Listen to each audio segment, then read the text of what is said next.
तर बातमी कांदिवलीची आहे। कांदिवली पश्चिम इथल्या केएस शाळेला बॉम्बची धमकी देण्यात आली आहे। धमकीनंतर कांदिवली पोलिसांचं पथक या शाळेत पोहोचलेले आहे।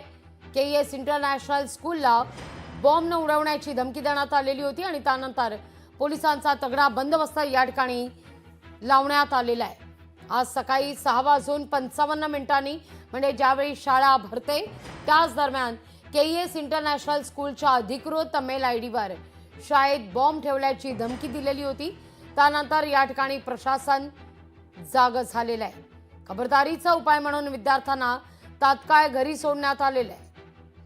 बॉम्ब निकामी पथक घटनास्थळी 10 वाजता पोहोचलंय आणि आता या सगळ्या प्रकरणी तपास सुरू झालेला आहे।